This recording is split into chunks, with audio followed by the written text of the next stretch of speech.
Hello everybody, this is Yoko Cinema Reactions, and this is going to be my review for Noragami episodes 8 and 9. I'll get 10, 11, and 12 uploaded next, once I get it edited, of course.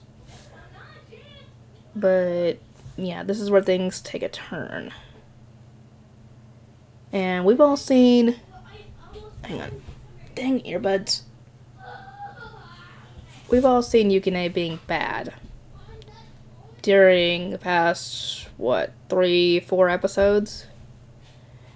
And every time he does it, it hurts Yato. Now, I didn't think anything was coming of this because at first, when it was happening, because I figured, it just caused him a little bit of pain and that was it. No, it is worse than that. To the point where it starts it looks similar to, when Deku would break his arm. It kind of looks similar to that color. And it would spread all over his body. And Kazuma told Hiyori that if it doesn't stop and she's not able to fix this, then this will kill Yato. And Yato ends up getting a call from somebody for a job, and the kid is hiding in the bathroom. And apparently it's due to the fact, that the bullies will not go into the women's bathroom, obviously. So we find out that he's been bullied, and he is trying to figure out what to do to stop this because, he doesn't want to go through it anymore. So Yato gives him something and has him leave after telling him something. It'll specifically say later on in the episode what he did. And the bad thing is that Yukine is wandering around the school and trying to act like a normal high school student. Obviously, nobody can see him, and thus nobody interacts with him. And this ends up bugging him the entire time that they're at the school. And while this is going on, a phantom tries to entice the poor kid from before and to just, going on a killing spree because of this. And this is, not good. And all three of them were there, but Yukine seemed to be the closest one to him. In proximity, I mean. So, obviously you can hear me telling Yukine to go help him because, But Yukine is busy trying to act like a normal kid when nobody knows he's there. And this comes to a head when he's in the locker room and the others leave without him. And obviously we know they're leaving without him because they don't even know he's there. But he's acting like that they do know he's there and are intentionally leaving him behind. And Yato, I guess, can sense all this because, he's still in pain. He can sense his regalia's thoughts and feelings, and he essentially is in agony over this because, like I said, the blight is getting to him. And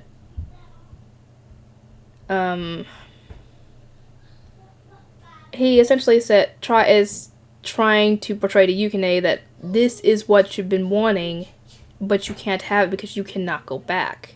You cannot go back to being alive and being a normal student anymore because you are dead. And you have to learn to accept that.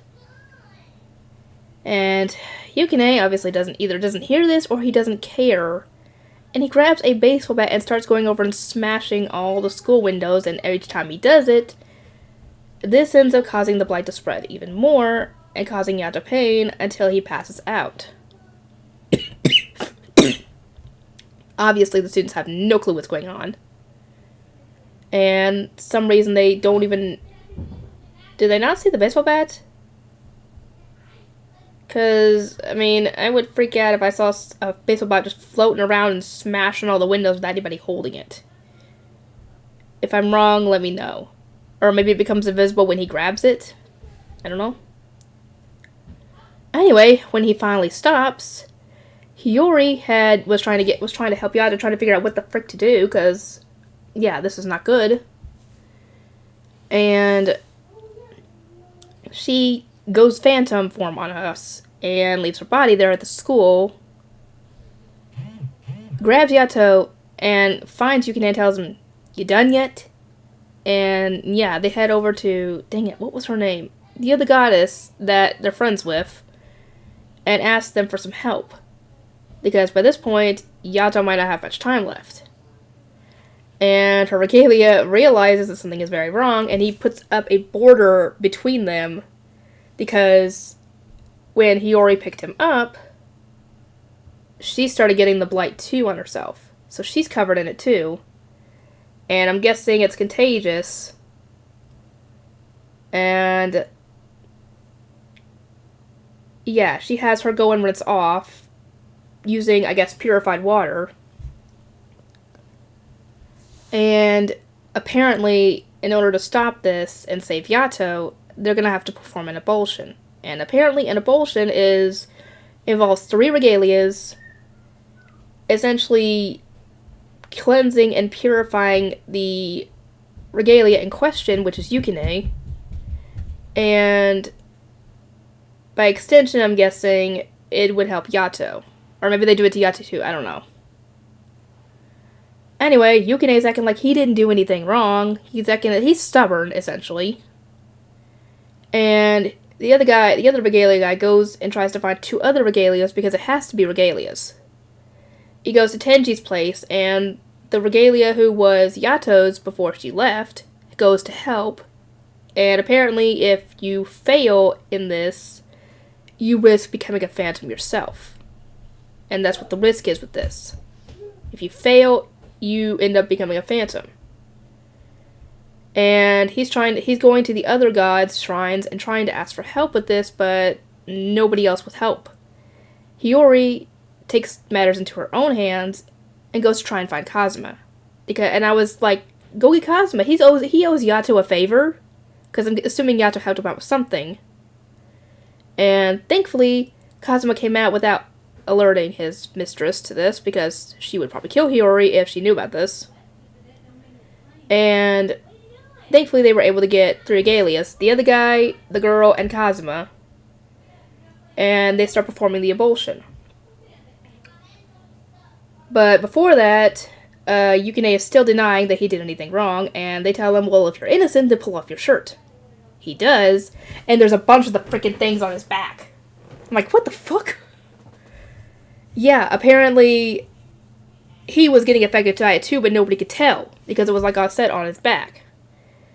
And the whole entire time during this ritual, he is fighting them. He is still being stubborn, fighting them, acting like he did nothing wrong, acting like he's the victim in all this, which, I mean, freaking die at that young age, he's gonna be stubborn.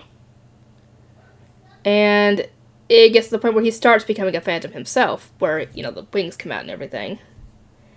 And thankfully, Hiyori rushes over despite, you know, like I said, the risk, and tells him that if he doesn't do this, then she will stop being his friend. And that's when he finally snaps out of it, because she told him that she considers him her friend. And that is one of the few things that Yukine was wanting this entire time, was someone to call a friend. And yeah, this whole time as well, the others were telling Yato to essentially release Yukine, to get rid of him, essentially, and Yato repeatedly would not do it. And anyone else would have done it the instant this started, when it first started. But Yato refused the entire time, and the reason that Yato is getting the whole blight thing is because he's taking on all that pain so that way his regalia would not. Because the regalias are pure souls only. And yeah, essentially Yato is kind of like a father to Yukine in this situation. Thankfully, they were able to finish this whole thing and get them both right as rain. And thankfully Yukine is out of that little rebellious, stubborn phase of his.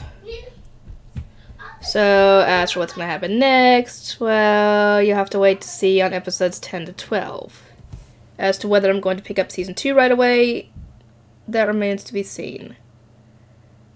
That'd be up to you guys, actually. If you want me to pick up Season 2 right away, hit the like button and subscribe if you haven't, and I'll see you guys next time.